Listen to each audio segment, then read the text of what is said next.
Hi, this is Eric at Frog Valley Tropical Fruit Farm, and this is Florida Natural Farming. Today I'm going to do our monthly farm update on our natural farming of rare tropical fruit trees here in Vero Beach, Florida. So we naturally farm rare and exotic fruit trees, and I'm standing outside our front gate. And we have a row of sugar apples and ginger in between all along 12th Street here. And I also have a row of sugar apples and mangoes and achacha and ginger. So at every sugar apple I planted a Achachairu seedling, and they're looking good. Not all are, direct sowed Achachairu seeds. We started this farm about 8 years ago to be an Achachairu farm, and we have over 2,000 rare tropical fruit trees, just in bananas and mangoes and cashews and bananas, cashews, and sugar apples. We have over 1,000 trees. So we have thousands of trees here, definitely more than 2,000 trees. And I've been dividing my bananas again. And this is what 375 bananas divides looks like. So I've been doing 5 a day. I want to get up to 400 by the end of the year, before 2024. And so I've been going crazy doing them 5 a day. I can do them very quick. We've got quite a bit of bananas on our fruit trees, and I can divide about 5 bananas and plant them in a half hour. No matter what size they are, I'm very quick at it now. Here's an Achachairu tree. It's quite large. It's getting of size where it should start fruiting probably within the next 2 years. There's a big guava tree. It had a bunch of fruit on it. So I plan to start dividing the bananas to try to offer a fruit to sell to the public that was available every day year round. And I've learned some things along the way about my natural farm bananas. We don't water anything here, and I found that if I divide the pups, they're all ice cream bananas.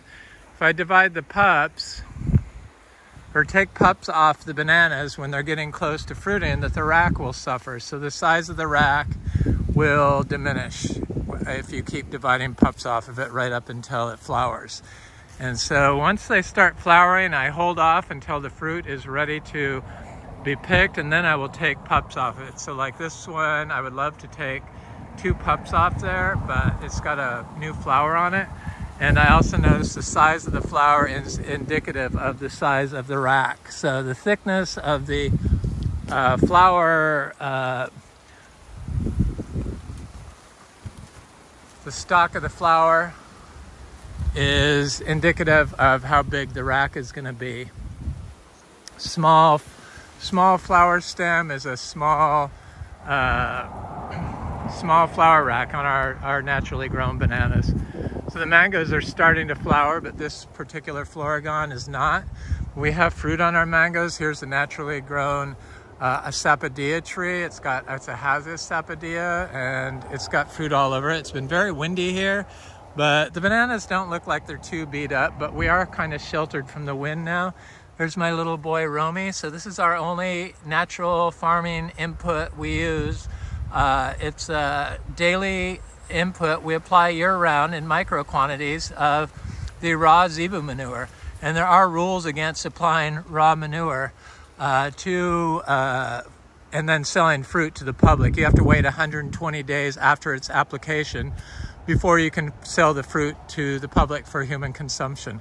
It's just one of the rules. It's developed because of the poor management that's allowed in industrial or even organic farms of cattle and in large quantities. But we have such a small amount of cows, and they're all holistically grown. We rotationally graze them. And this is our little bull calf, Romy. He's going to be a year next month, early next month. So he's basically a year old, and he's 26 inches tall. And he's just the sweetest little guy ever. He's going to have horns. We used to be biodynamics certified, and we are not biodynamics certified, nor are we organic certified. So this jackfruit tree, it's covered in blooms now, and it's because I've been tying my bowl up to him. And here it is, the middle of winter. or you know, close to winter, late fall, middle of December, and we have a tree that's never flowered before that's now covered in flowers everywhere. And it's because I tie the bowl up to them. I'm going to do it to my inga trees to get them to fruit, and probably my Rollinia trees, because they haven't always fruited for us.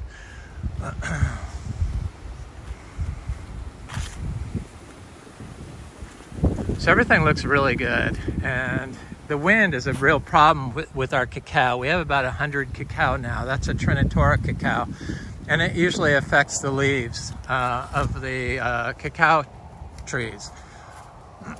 It's just not good, cacao and wind, but they don't seem to mind drought stress, and nothing really seems to mind the drought anymore. But we focus on soil health. That's the foundation farm standard we have. Everything starts with soil health. It's focused on soil health. Here's a Garcinia madruna that's got fruit all over it.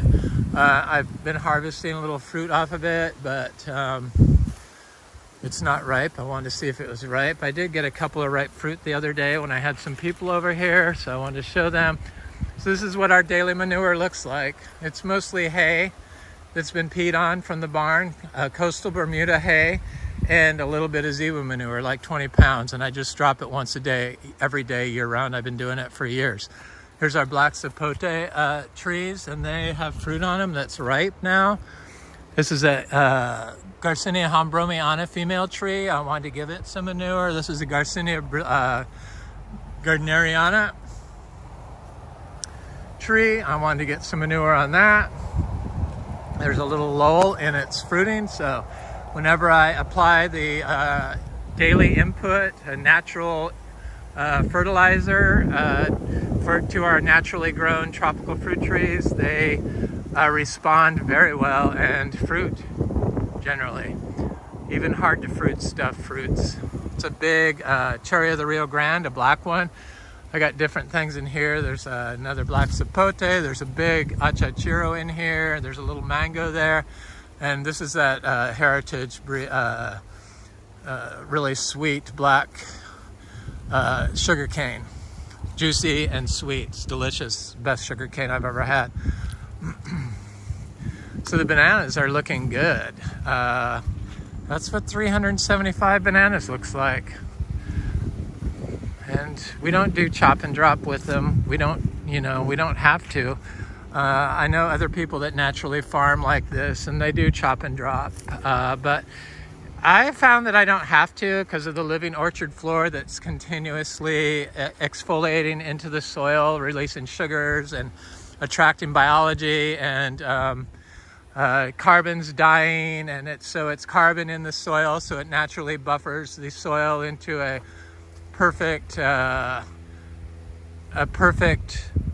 pH for the tree that's being grown in it. So you don't have to worry about doing soil tests. You don't have to worry about adding lime. You don't have to worry about adding nutrients. Just the one nutrient application is all we have to do. This is the Inga spectabilis. Just gonna try to get through this. This is a big guanabana tree. This is an orange sherbet mango. We have about 250 grafted mango trees, top tier mango trees. And they're all dry farmed, and they do exceptionally well. I've been putting bananas in here. This is where I planted those little seedlings and never watered them, and the soil was very dry. And look at how good they look 2 days later. Looks really good. So that's the Aki I planted 2 days ago video. And this is a banana I just planted. I always remove the leaves, especially when it's windy. And they will blow over if you leave the leaves on them, especially when it's been this windy. And we don't water anything when we plant it. We just plant it. I plant it, basically. It's just me. My partner is works and does financial support and helps on the weekends. So, but I've planted everything here. There's a banana that is planted, the bananas. So I remove the pups even when they're big and replant them, but you definitely have to remove the leaves off of them. But this one's getting close to fruiting maybe, so I didn't want to, and there's not two. If there's more than two, I will remove them. The third one, this one I'm going to remove one, but it doesn't look like it's that close to flowering. This is mostly star apples, different star apples. I have DPI Gold, I have Juicy Pearl, I have Oscar's Giant Purple, which is what that is. I have a little seedling of DPI Gold right here. It's looking good under this inga tree. I collect rare aroids. This is Jose Bueno philodendron. It was a top cutting, and then we also have a lot of citrus. So we have hundreds of citrus also, all different types. There's June plums. This is an Oscar Giant Purple Star Apple. This is a Cedar Bay cherry. I like Cedar Bay cherries. At first I didn't like them, but that was because of the drought. The first time I tried them, we're in a severe drought and they just weren't juicy. But after the drought ended and they fruited last year, or last spring when it got some rain. This is a Jocko Beach Star Apple, or Star Apple. And this is a big inga tree, Inga Fuilii. We got lots of heliconia and different exotic palms and lickila palms and passion fruit. This is a big producing Achachairu tree. This is a grafted canistel tree called Delightful that produced some delicious fruit this year. It is so good. Then around the pool, I basically have ornamentals, heliconias, palms, and bamboo. It's a big black sapote tree that's been giving me a lot of fruit. Still got a lot of fruit on it. Got lots of banana racks that are very close. So our bananas, they ripen in the middle of winter. They ripen in January after cold spells. They ripen in February. They ripen in December. They flower in December. They flower in January. They just flower all the time. These are Rollinia trees. I need to tie my bowl up next to them because they have yet to flower and they're so big. But I know that if I tie my little bowl up to the trees, that they'll probably start fruiting this next year. But they're never watered. I have 2 of them. We used to have 100 and we connected some of our trees to our grafted trees to water. And I killed 98, about 98 Rollinia trees because of the high pH, or the high pH water from the well. And I didn't have any of this orchard floor growing. So when you have a tall orchard floor that puts carbon into the soil, that prevents the pH from being going out of range for the optimum range for that particular plant. Because when you have the biology in the soil, they live in the deep roots or the roots of all the biodiverse plants, and that biology has the ability to enable the tree to create this is a buttercream mango, create the pH that's ideal for that particular tree. So you don't even have to worry about it. It's just really amazing. The whole problem with mowed lawn is it gets compacted, it runs off, the nutrients they apply run off into other areas and waterways mostly. This is this Thai sweet pink tamarind. And then they have to add lime in Florida where, they add lime or gypsum. They think it makes their fruit sweet. Yeah, but we're on calcareous rock here in Florida. It's, our base rock is calcium or limestone. So you shouldn't have to apply any calcium. The only reason why you have to do that is because this is what people use for their orchard floor, a mowed lawn, which is highly compacted and acidic, too acidic for the uptake of calcium for your plant. So then they have to apply gypsum. So here's a fruit punch mango. It's got big fruit on it. It's covered in fruit. or flower. And this is a sweet tart mango. There's my miniature zebus. They're all out except for Romy. He's in school. The lychee trees are all looking great.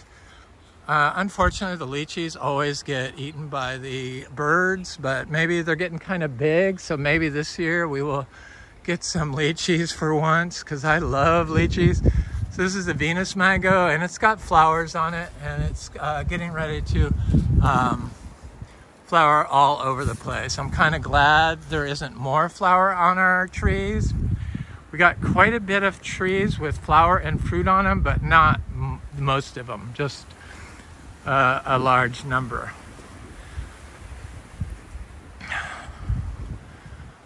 I'm going to look at these koi muck trees, and then I'm going to go back, go down that trail, and then back up, try to get the whole farm done. This is a fruiting koi muck tree, and it doesn't have fruit on it there at the moment. And I am fairly certain that the koi muck likes a little drier conditions. So that's been producing fruit for about 3 years. We've got 3 small crops off of it, but this year the tree got very big, but I gave it extra inputs of our daily manure. This is a honey kiss mango. It's a white sapote tree. This is a buttercream mango. Got a lot of nice flower on it.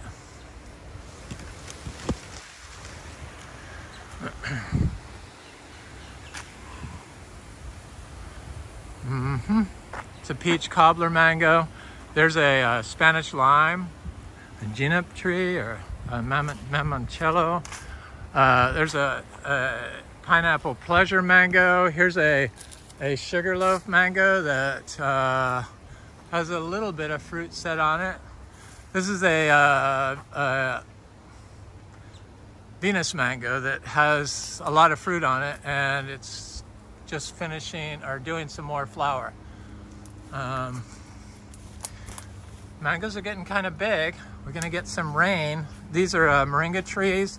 So I went on this health kick and wanted to, like, what kick started my health is I used to get depressed. This is turmeric. This is a big sugarloaf mango.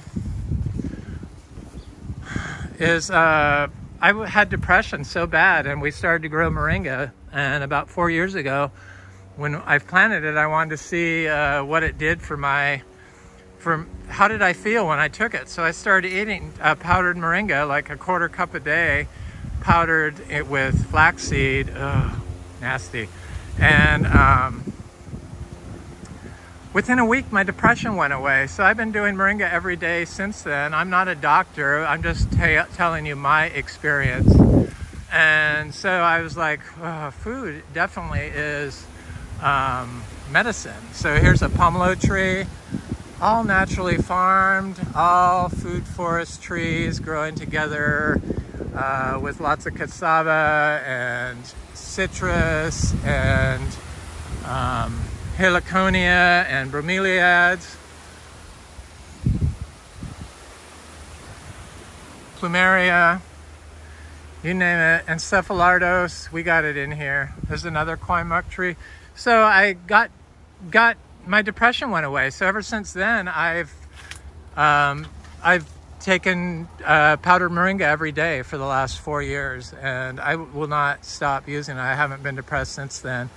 And Achachairu tree, and I was just blown away that it fixed my health issues. It was just like so amazing. Or my depression issues. That was my major issue that I had while I was depressed.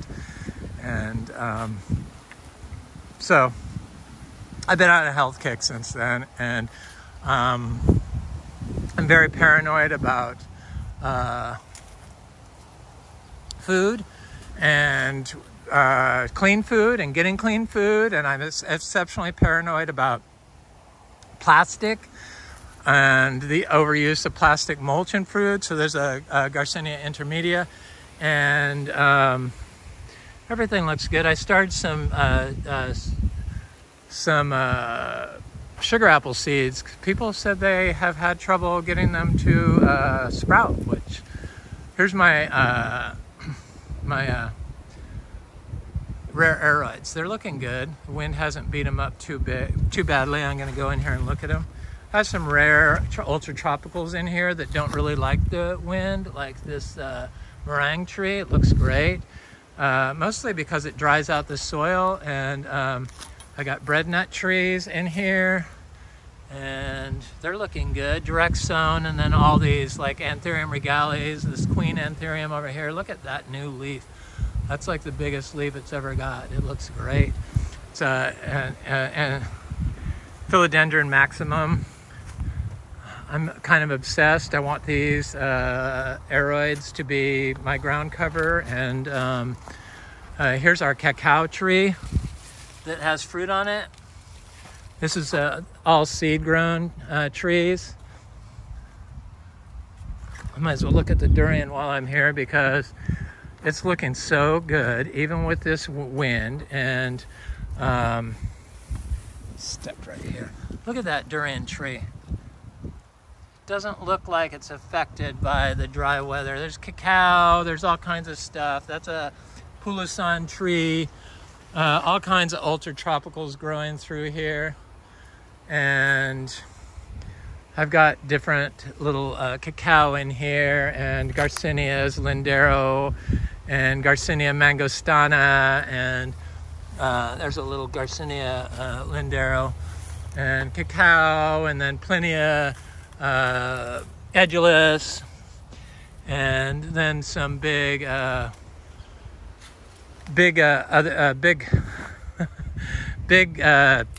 Monstera deliciosa. So this tree looks like it's suffering from drought stress, but it's a little breadnut tree caused by the wind. So these are rose apples, but I don't let the leaf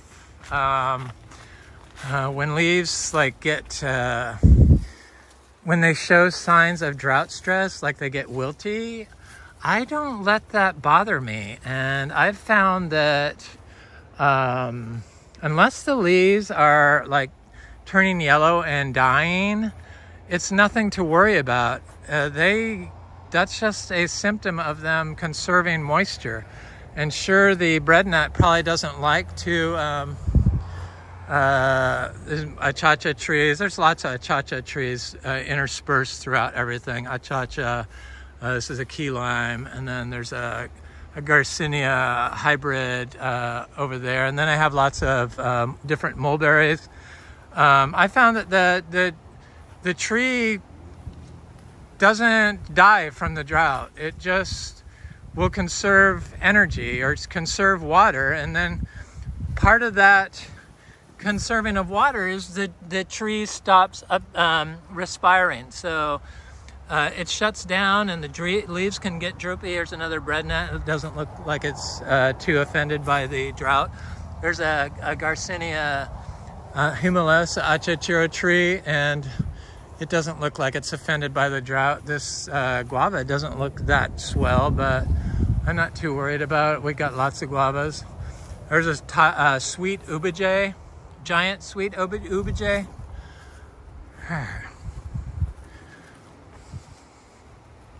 I've got lots of little Luke's Garcinias and stuff planted through here, and then these bananas and coffee and Luke's Garcinia, and there's a little coffee tree, Arabica. There's a wild coffee planted right next to it. And I know that there is a cacao here. And there was one right here, which I don't see anymore, but there's one right there. But they're doing fine. This is a male Garcinia hombromiana tree. This is an Ingus spectabilis tree. There's a Garcinia livingstoniae male tree. There's a Garcinia livingstoniae female hermaphrodite tree. There's a mango that I'm not sure, it's Super Julie or Juliet or something. There's a seedling jackfruit. There's a grafted jackfruit. There's bananas and Achachairu and Garcinia, Luke's Garcinia, the Mexican mangosteen. Mexican mangosteen, Lux garcinia, and everything looks good. I'm not worried about anything. I don't worry about drought. I just have never grown the breadnut trees, so I don't really know exactly what they're gonna do. So this is the first year I've direct sowed 40 seeds. This is a hermaphrodite of the Garcinia Livingstonii. That's a seedling sugarloaf mango. That's a seedling sugarloaf mango. And this is a seedling sugarloaf mango. I think we probably have a few hundred seedling mango trees now. I don't include that in my 250 grafted producing mango trees. So here's a bunch of cacao planted through here. There's Trinitoro cacao behind this tree. They're getting bigger. Usually on the third summer they start taking off, so I'm expecting this summer the bigger ones to take off. There's Achachairos planted in here. There's Achachairos, and there's all kinds. So we have a Trinitoro, Criollo, and a yellow-ribbed cacao. Then there's a jackfruit here, and it's growing with these, that's a lindero, Garcinia lindero, and this is a citrus. And then there's a cacao. So I don't follow people's rules. This is a newly planted banana. There's a bunch of little cacaos planted in here. Trying to see one on the fly. There's a newly planted banana, newly planted bananas. And then there's a big Achachairu tree, and there's more cacao right there. I got a bunch of little seedlings of Garcinias along here. Garcinia mangostana, Garcinia amazonica, gigantea, Garcinia Debico, which is probably macrophylla, and we have about 15 types. This is a big Monstera deliciosa covered in fruit. There's the Achachairu tree. 15 different types of species of Garcinias, and there's a cashew seedling. We have about 200 cashew trees. There's a mango seedling. There's a Achachairu seedling. Looks like Dulcis, so it could be Dulcis. This is a dragon fruit called Bruni. It's the red flowered one. Produces very well. Small green fruit. It's delicious, sweet. I'm trying to get stuff planted in here to overtake the grapevines. So there's a guava in here that's been there, seed grown guava, and then I'm gonna put some bananas in here. I just haven't, I don't have enough. I don't have enough bananas. I have 375. How many is it gonna be enough? I'm kind of obsessed with planting, and it just, I hate selling. Here's a little cacao tree, but I can't stop myself. I just cannot stop propagating and planting and growing tropical fruit trees. It's just, I'm obsessed. I'm just a mad machine when it comes to growing these things. There's a Lux garcinia that's getting of size to flower. We have about 100 Lux trees that I've counted, more or less, plus or minus. There's a M4 mango. There's a white sapote. There's a little cashew seedling. There's a Miko lemon tree. There's our big, or not big, it's not that big, but that one little tiny tree produced $2,600 worth of fruit for us this year. It's a Garcinia Livingstonii, the African mangosteen, possibly my favorite tree on the farm. But here's a male Garcinia Livingstonii with, it looks like some black widow eggs in there, or some sort of spider eggs.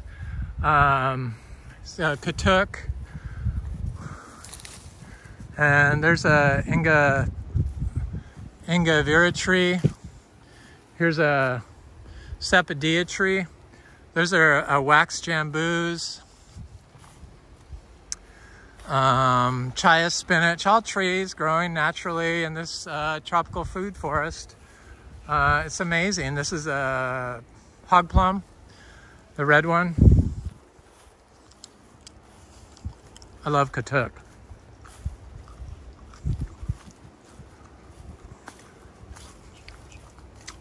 Oh, I had fruit on this little This little raw zapote tree, but it looks like it dropped off, probably from the wind.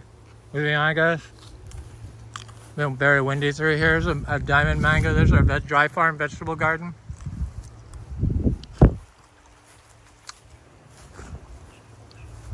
Here's our jackfruit, still flowering, covered in fruit. It's a grafted, small, fruited variety of a crunchy, low latex, gold, and it's just like got blooms all over it. And there's a sweet tart mango, sugar apples, a raw zapote that looks like it got beat up from the wind. I wanted to put some bananas here. There's a raw zapote. This one had produced a lot of fruit for the past several years. It's a grafted tree, but it got froze back when we got 31 degrees. There's sapodillas.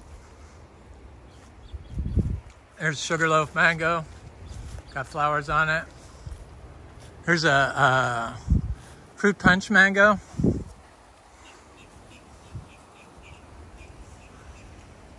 Doing a good bloom.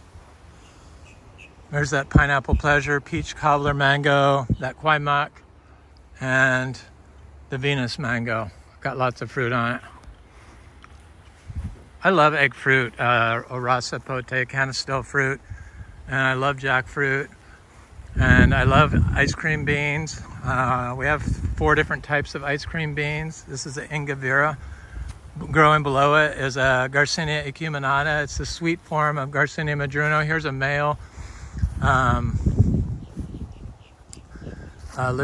Garcinia livingstonii. This is more lychee trees. This is a all summer mango. This is a sugarloaf mango. There's a big santal tree. I got a few santal trees. They're getting quite large. There's some white zapotes in there. Also, and I need to get some more diversity of fruit trees in there. Here's a lychee trees growing with the pepper trees, my arch nemesis. The pepper trees is the only tree that I pull up when I see it. Besides carrotwood trees, I do that to them too. Here's a seedling jackfruit tree. It looks quite good. You can see I gave it a big daily manure input. This is a cashew tree that produces a ton of fruit. It's getting quite large. I put a bunch of manure around it, like multiple piles last summer. And this tree is like, it takes up a space about easily 40 feet around, but it's got flowers all over it. Here's a citrus tree, a Miko lemon. It's got not a lot of flowers, but it does have flowers on it. I expect it to fruit. Here's a raw zapote. There's a lychee tree in there. There's a Miko lemon. Here's a Miko lemon. That's a Valkyrie mango. Here's a Miko lemon. Here's a lychee.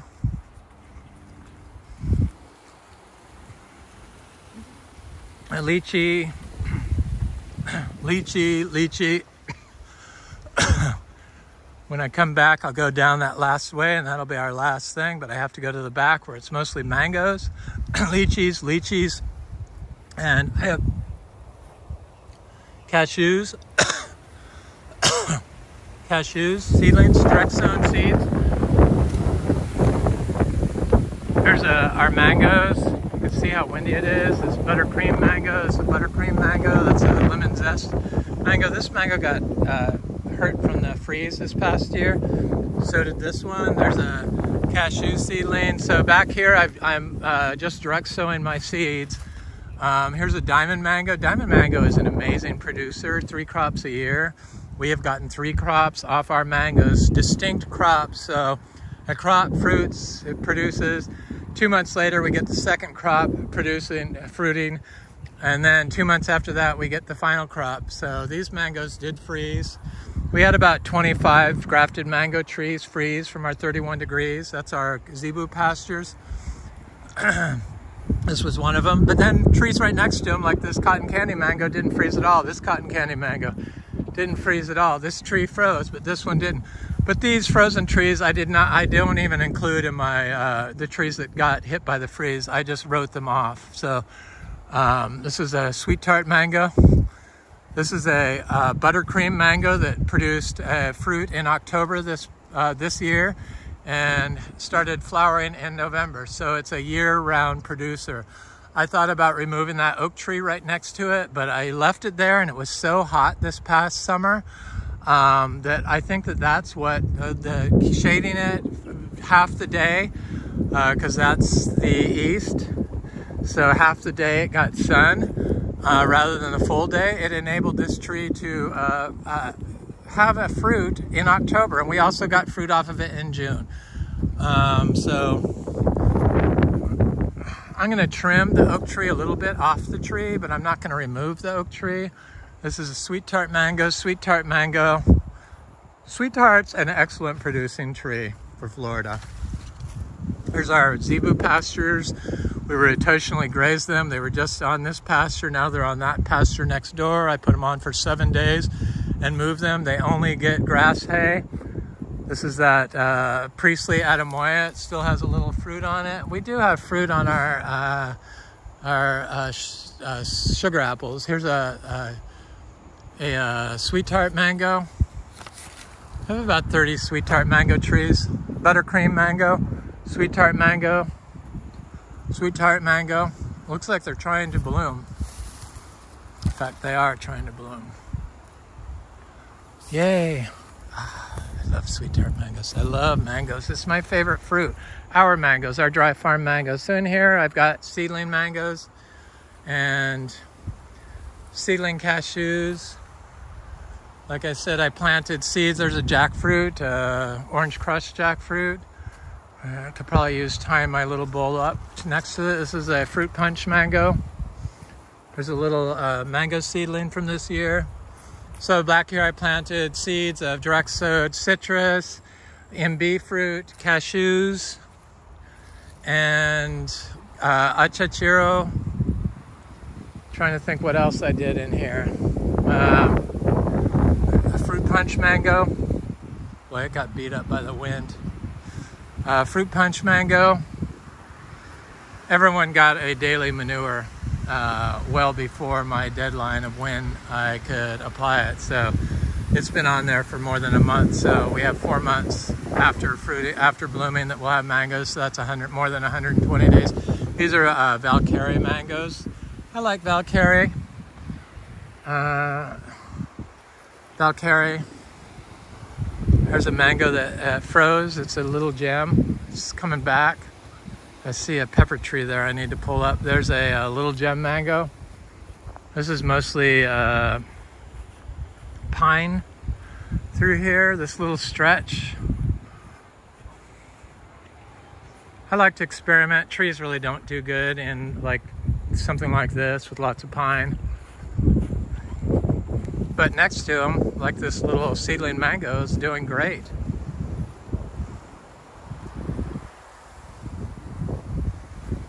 This way and then go around the outside, the whole outside of the property.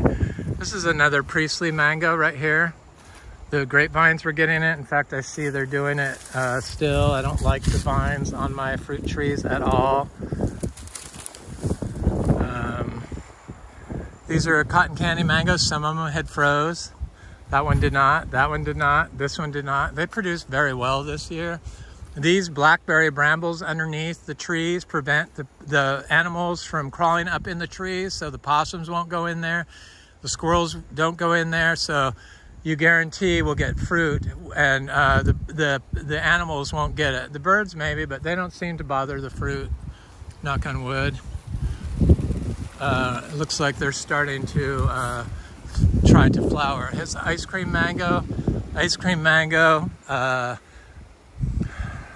pina colada, ice cream mango, Valencia Pride, Kerry. The Kerry mangoes have fruit on them and they have a good flower going on.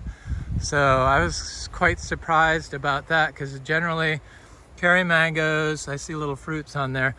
Kerry mangoes have produced male flowers, the first flowering, and then they set off a second flowering right away.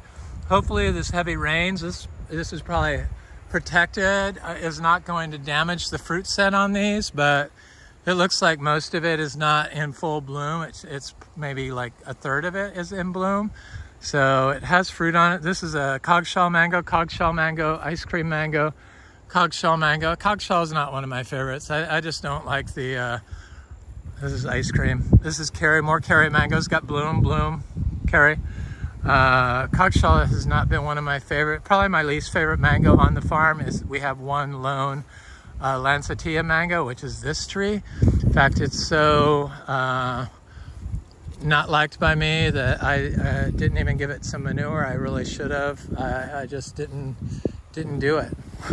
It's the only mango tree that didn't get any manure. So that tells you what it's like. Huge football-sized mangoes that I don't know what it is. They're just repulsive to me. That's a lemon zest mango. It's got its daily manure, looking good. And I'm seeing little cashews up here. I got cassava. I need to put some more cassava back here, but the little cashews are doing good. All dry farmed, all growing naturally. Never been watered. None of this stuff back here has been watered. I don't water plants when I plant them in. And it's totally unnecessary. This is a fruit punch mango. That's a peach cobbler mango. This is sweet tart mango. And the only thing I do is put 1 day's worth of cleaning out my barn next to them. Like 20 pounds of manure. That's the only thing I do. Back when we were biodynamic certified, I used to do all the preps and the sprays and all that stuff, but I found that the only thing I have to do is apply the daily manure. There's a little mango seedling, pigeon pea. I need to plant some more back, throw some seeds back here this spring or soon when the seeds are ripe and dried. So I don't see little cashews or anything popping up here. For sure the Garcinias aren't going to pop up yet. I don't see any citrus popping up. Usually the first thing I see is mangoes and cashews, but I don't see any of that stuff. These are mangoes that froze. You know, one of the 25 that froze, grafted trees. This is a pickering mango. I like diamond better than pickering for a dwarf. It produces really well, the diamond does, and it tastes similar. I like the diamond, our dry farm diamond, and I enjoy eating the skin on the diamond mango. It's very thin and delicious, and obviously nutritious, unless you're spraying copper, because then you're gonna just consume copper, which diminishes your intelligence and causes neurological issues in children. So not a good idea to consume produce that's been sprayed with copper, or especially make fruit leaf teas. This is Juicy Peach. Is it? No, that's Juicy Peach. This I'm not sure who it is, but it's getting ready to do a good bloom. It looks like it started up there, one little fruit flowering, but I'm glad it's held off until after the rainstorm. Here's another one. I'm not sure what it is. We'll look at our pond so you could see what the water table is during the dry season. Really quick, this is our donkey pasture, and I rotationally graze them also. There's a little mango seedling.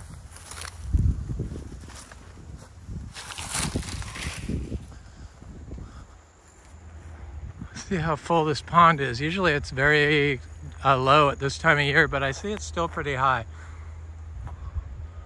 Yeah, that's just donkey pastures, weedy pastures. I put a bunch of seeds in here, but I don't see anything coming up. I don't go looking for them. I just keep putting seeds in there until I start seeing results. And since we are a known seed source of mangoes, cashews, Achachairu, Garcinia livingstonii, Garcinia Garcinia intermedia, Garcinia gardneriana, Garcinia braziliensis, and possibly this year Garcinia hambromiana.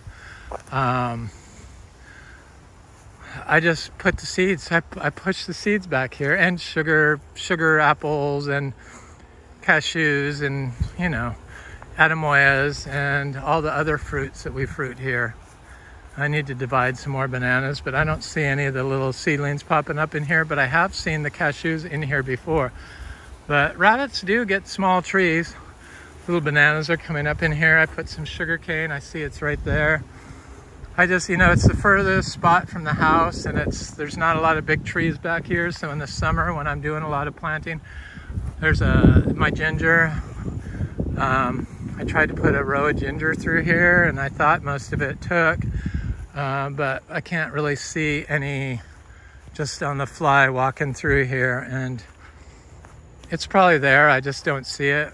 So ginger seems very hard to kill, since all that galangal ginger that is lining my driveway and lining a lot of my paths all came from one 1 gallon pot of ginger I bought, galangal ginger.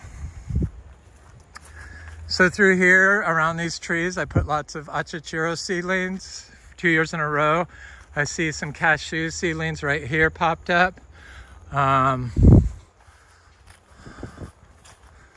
I need to be more active back here. I spend too much time planting the front 5 acres, and I just wanted this to be seed-grown plants other than my grafted mango trees.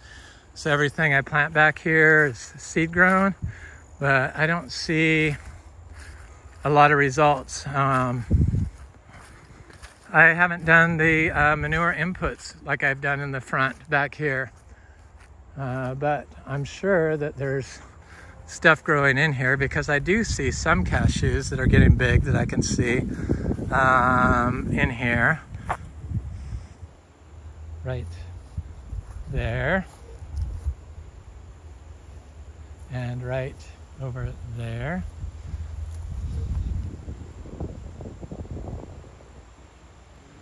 Yep. So I know they're in here. They just have to pop up above the weeds, and sometimes it takes a year or so before they do that. I have seen some mangoes while I walk through here, but I don't. Here, there's one right here. So I know they're in here. They just haven't expressed themselves yet, shown themselves. I just will keep putting trees in here, seeds. So there's the ice cream mango. There's a curry mango. So that one looks like an ice cream also to me. Probably is.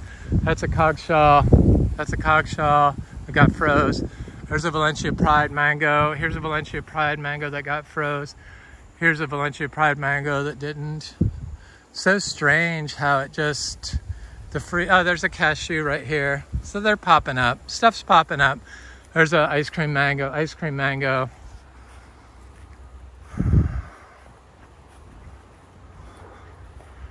There's a cotton candy mango. Cotton candy, cotton candy.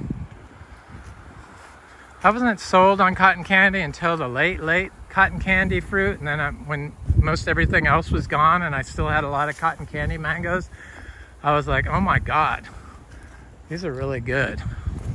This used to be a donkey pasture, but the neighbors decided to start spraying glyphosate. They stopped, but the damage was done.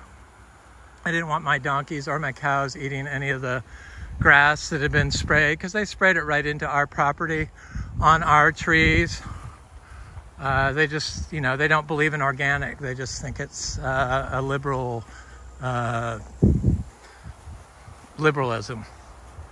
We're not organic certified. Liberal elites, that's what they say. It's kind of weird in a little bit inland in Vero Beach. You'd think it would be more progressive, but when you go inland a little bit, even though, we could be to the beach, well, before traffic in 10 minutes on the island from here, the people are a little more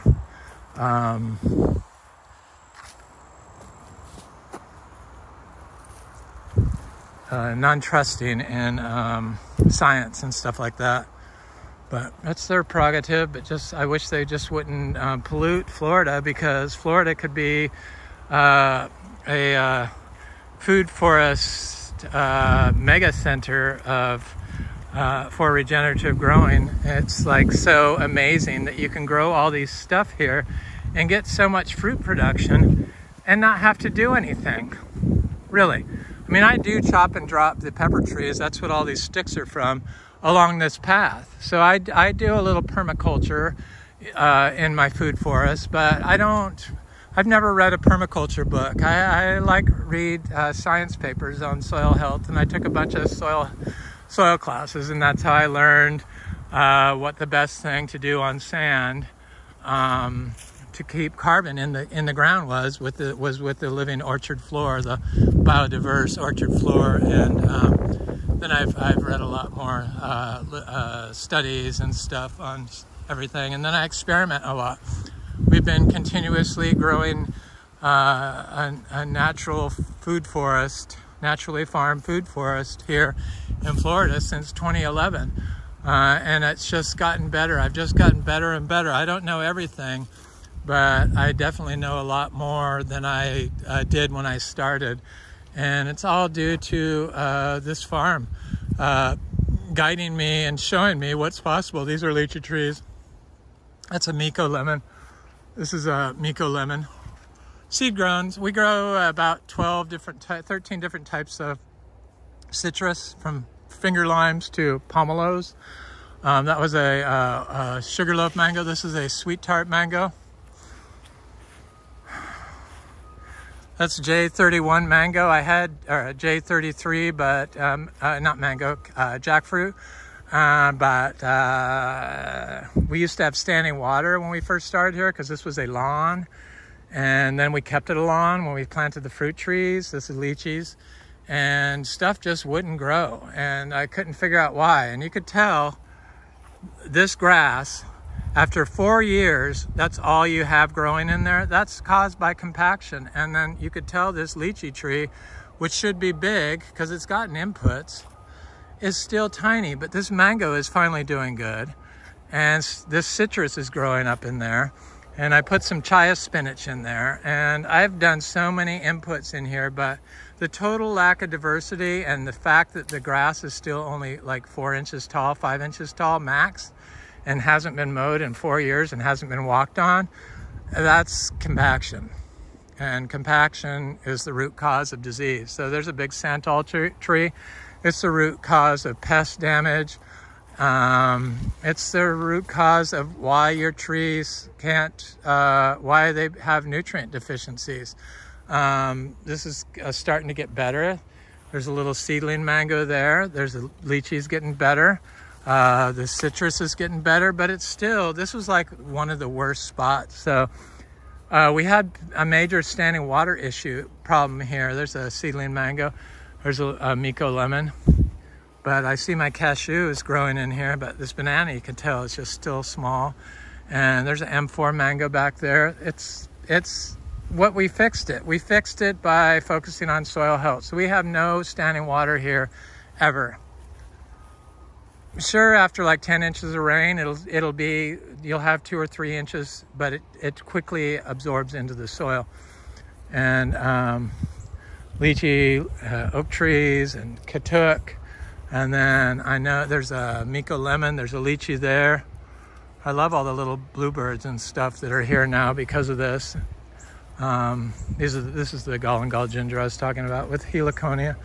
And pigeon peas. And this is where I'm trying to add more plants. I need to put more bananas in here. I just put this one in here, and I need to write it. I did not remove the leaves, and the wind has blown it over.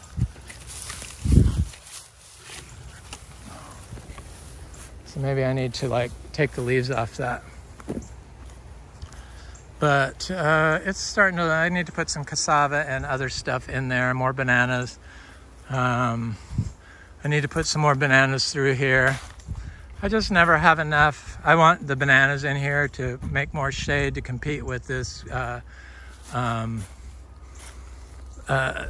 grapevine. This is a star fruit that's got a lot of fruit on it. It just had a lot of fruit. I don't eat star fruit. It just gives me highs for some reason. There's a banana. the Kari and Sri. There's another star fruit. But I have cashews planted in here that trying to see them.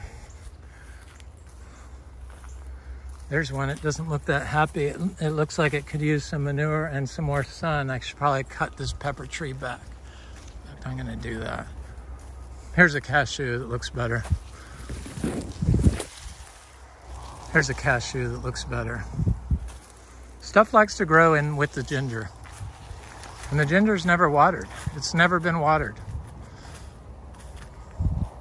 So I'm trying to get more bananas and stuff in here, but I have little Achachairu trees and little ldiscuss. And here's a Achachairu seedling. I have to keep the ginger away from my seedlings until they get a certain size. So I bend them over to prevent that, because it blocks the rain and the moisture from settling on the leaves, and so and it could smother the tree. I have little tiny seedling citrus growing in here, and I've been putting bananas in here, trying to get some more stuff to go. There's a little seedling mango that's mango. There's a little seedling cashew. There's a little seedling cashew. There's a little seedling cashew. I put a bunch of mulberry seedlings in here because my friend Frank breeds mulberries, and he gave me a tray about 50. So I have seen a few popping up. There's a mulberry cutting that looks good, and stuff's looking good in here. Oh, better than it used to. This area was also highly compacted, but it seems to fix itself. It's a little more diverse. At least there's some grapes in there. There's a ldiscuss. There's a little citrus seedling.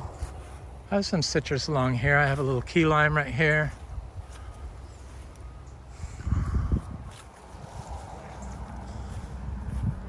Citrus look great in the shade. It's when you put them in the sun that they start getting the yellow leaves. It's not greening. I have a little mulberry right there. There's a seedling egg fruit. There's a seedling jackfruit. There's another citrus. There's an Achachairu. There's a grafted jackfruit, seedling jackfruit. This is a black sapote that doesn't have any fruit on it. Some of them did not produce this year. I'm fairly certain it was because of the drought we had last summer, not this past summer. This mango has never flowered before. I see flowers on it right there. Yay. A lot of flowers going on. That's good. That's a seedling jackfruit. I think, you know, the black sapote is because we had the summer drought followed and the winter drought last winter and the summer before, and they flower in the winter. They just did not set any fruit, but we do have enough citrus or not black sapote fruit. This is a Super Julie mango or Juliet, both of which I like, both of them, and it's not fruiting yet, but boy, is it healthy looking. And that's a Inga cinnamoniae, and then there's a custard apple tree. We have llamas, custard apples, sugar apples,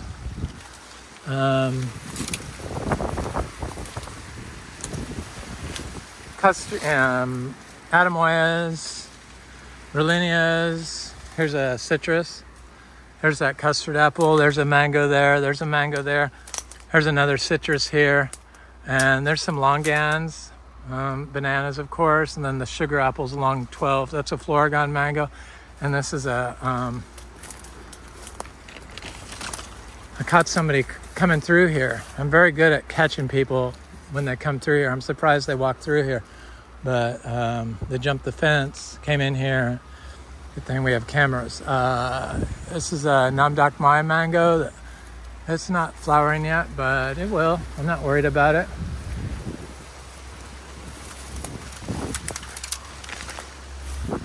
These are pigeon peas from last year. There's pigeon peas from this year, obviously. They're everywhere. There's a little Atemoya tree. We have about, I don't know, 20 Atemoya trees now. Here's a little citrus seedling. This is what I do with the ginger. I just bend it over when they start crowding out my little seedlings. Until the seedlings can pop up about that high, I have to do that. There's that orange crush